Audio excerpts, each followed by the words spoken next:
Sebagai cowok, memang aku juga ngerasa tuntutan untuk tampil kuat itu seringkali ada.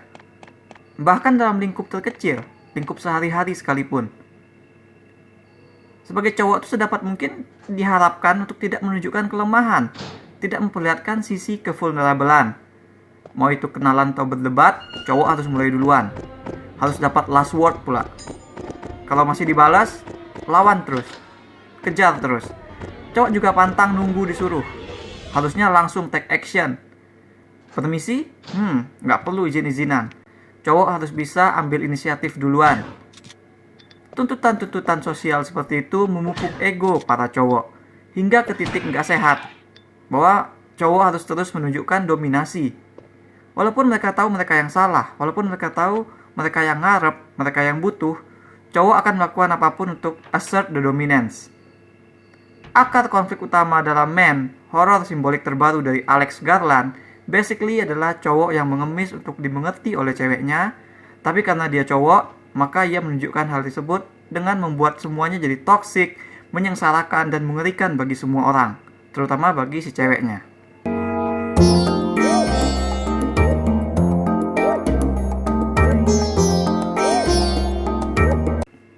Cewek yang dimaksud bernama Harper, diperankan oleh Jessie Buckley yang benar-benar ngasih gambaran seseorang yang terluka dalam secara emosional.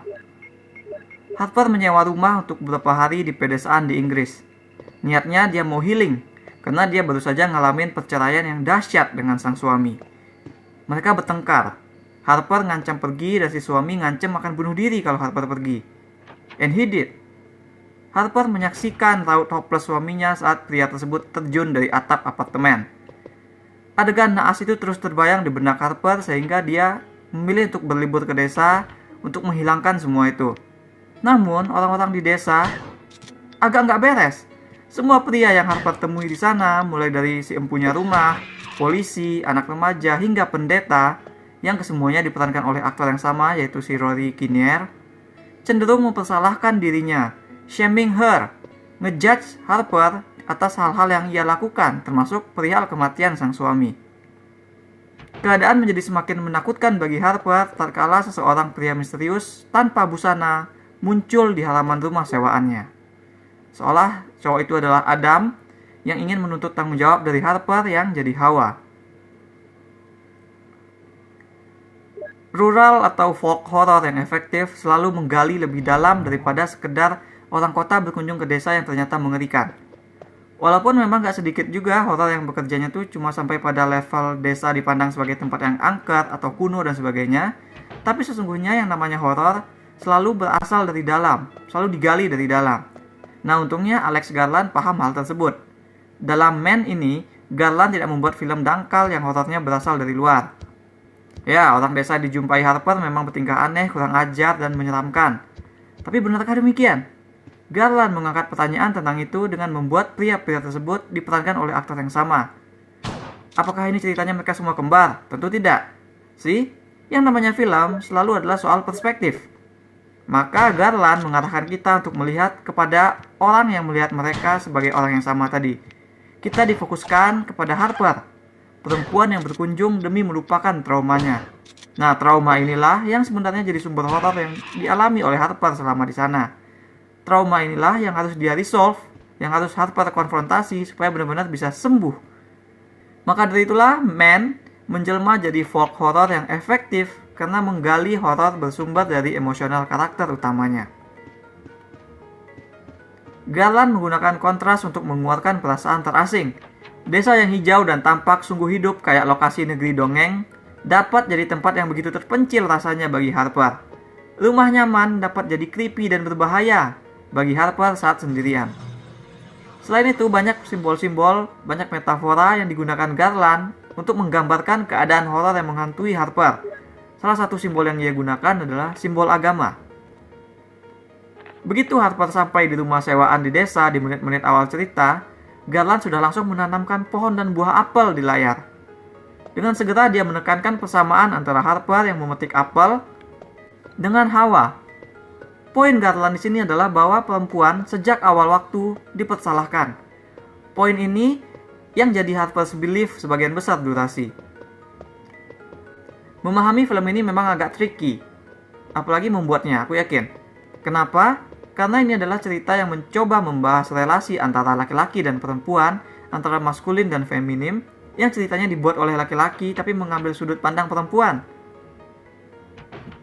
Bahkan aku nge-review aja ngeri, takut terdengar seperti mansplaining perasaan yang dialami oleh perempuan dalam posisi Harper, yaitu perempuan yang dipersalahkan, yang dituduh telah menyebabkan suaminya bunuh diri.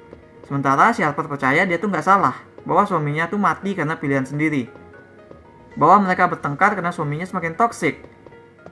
Begitu banyak film yang membahas mengenai perempuan di dunia yang didominasi oleh racun maskulinitas pria, dengan mencoba mengangkat sudut pandang perempuan sebagai korban, dan membuat semua karakter pria sebagai misoginis brengsek. Film-film itu biasanya membuat protagonis perempuan nggak punya salah, dan keseluruhan film menunjukkan bagaimana dunia terbentuk menjadi tempat berbahaya bagi perempuan. Film Man tidak seperti itu. Di sini letak trikinya. Tentu, film ini tidak meleng dari perangai pria yang lebih suka menyalahin perempuan daripada ngakuin bahwa mereka yang vulnerable, mereka yang salah gitu. Tapi Man juga berani mengangkat bagaimana perempuan juga tidak sepenuhnya benar. Karena itulah salah-salah film ini bisa tampak sebagai pria yang berkelit dari kesalahan saja. Pria yang nuduh bahwa perempuan yang salah saja. Tapi film berusaha menjelaskan ini dengan respect gitu. Harper toh memang punya salah. Dia merasa dihantui seperti itu. Dia mendengar gema suaranya saja dia takut sendiri. Tentu karena si Harper tuh di bawah sadar tuh merasa bersalah terhadap sesuatu. Nah, penggalian terhadap sesuatu itulah, realisasi Harper terhadap salahnya apa itulah yang berusaha dihadirkan film yang have no choice menceritakannya dengan simbol-simbol dan penggambaran yang membingungkan. Semata karena film ingin respect terhadap sudut pandang yang berusaha digambarkan. Kesalahan Harper cuma dia membiarkan dirinya kena guilt trip dari suami dengan terus meng-avoid confrontation. Hanya setelah dia mau duduk membicarakan masalah dengan para horor di akhir cerita itulah, Harper akhirnya menemukan kedamaian. Bahwa dia kini yakin dirinya sepenuhnya memang tidak bersalah, tidak ada lagi ruang keraguan. Ya, mungkin Harper memang mematahkan hati suaminya. Ini digambarkan juga lewat para pria di desa yang patah kaki dan tangannya terbelah dua itu karena ulah Harper membela diri. Tapi bukan dirinya yang menyebabkan suaminya bunuh diri. Dengan menunjukkan kesalahan Harper, film ingin memperlihatkan bahwa most of the time, perempuan bisa terus dipersalahkan hanya karena sikap pria yang tidak terkonfrontasi. Hanya karena ego pria yang dipenuhi. Jika penampilan Iri Kinnear yang begitu luas range-nya memerankan banyak peran, belum berhasil bikin kalian takut, jika segala kilasan imaji-imaji patung surrealis belum bikin kalian merinding, jika gema suara Harper belum bisa bikin kalian merapatkan kepala ke dalam selimut, well, Man masih punya satu horor lagi. Senjata horor yang berhasil bikin film ini jadi salah satu horor tergila. Garland menyiapkan elemen body horror ke dalam cerita.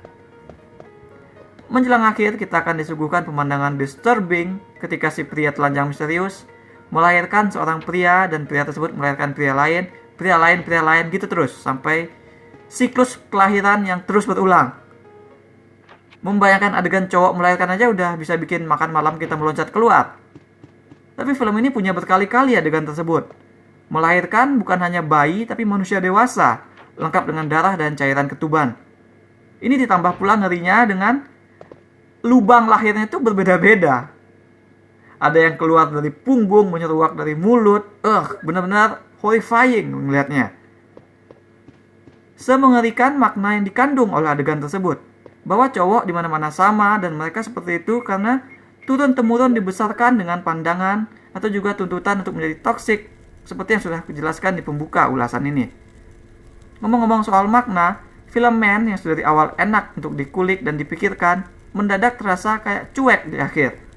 Simbol-simbol dan kejadian surreal diarahkan untuk menjadi ambigu di akhir film dalam usaha film ini untuk terlihat nggak nyalain karakter tertentu gitu. Saking ambigunya sampai-sampai di akhir cerita penonton malah jadi tidak yakin apakah semua ini nyata atau tidak. Semua kejadiannya beneran terjadi atau tidak. Jika semua itu tidak nyata, tapi toh film memperlihatkan ada bekas-bekas kejadian, ada darah di lantai dan sebagainya. Lebihnya lagi jika ini nyata, film memperlihatkan banyak hal yang mengundang pertanyaan. Bagaimana semua itu bisa beneran terjadi? Film gak ngasih jawaban. Semuanya tampak seperti dilempar sebagai open interpretation. Walaupun di titik akhir itu kita bisa menyimpulkan makna dan gagasan cerita. Menurutku, pilihan ini dapat membuat penonton jadi bingung dan merasa tidak ada payoff dari cerita. Makanya aku jadi nggak yakin film ini telah membuat pilihan yang benar dalam mengakhiri ceritanya. Dari folk horror ke body horror, sesungguhnya film ini adalah gambaran horor yang surrealis dari tantangan atau kesulitan yang harus dihadapi perempuan dalam kehidupan sehari-hari. Makanya film ini terasa disturbing luar dalam. Luarnya penuh imaji aneh dan benar-benar bikin gak nyaman, dimainkan dengan luar biasa, mengerikan sehingga nuansa creepy benar-benar terdeliver. Sementara dalamnya sukses bikin kita tercenung, merenungkan relasi perempuan dan laki-laki yang kian gak sehat. Film berusaha respect dan tidak ikut menyalahkan satu pihak, sehingga pada akhirnya memilih untuk menjadi ambigu. Dan dengan menjadi itu, film jadi sedikit kehilangan power. But in the end, film ini tetap salah satu penceritaan horor yang menohok, terasa beneran seram karena mengangkat hal dari dalam. Hal yang memang beresonansi dengan permasalahan mendasar manusia. Baik itu women ataupun men. Aku berikan 7,5 dari 10 bintang emas untuk men. That's all we have for now. Menonton film ini, apakah ada terbersit dalam hati kalian untuk merasa kasihan kepada tokoh karakter laki-lakinya? Bagaimana pendapat kalian tentang si pria hijau yang misterius tersebut? Share with us in the comments. Jangan lupa hit like dan subscribe supaya nggak ketinggalan review-review dan playthrough lain. Kunjungi mytheseed.com untuk review yang lebih detail. Kalian bisa juga kunjungi store mytheseed di chiptoloka.com. Ada banyak kaos dan pernak-pernik custom yang unik, mulai dari film, musik, game, hingga wrestling. Thanks for watching. Remember in life, there are winners and there are losers.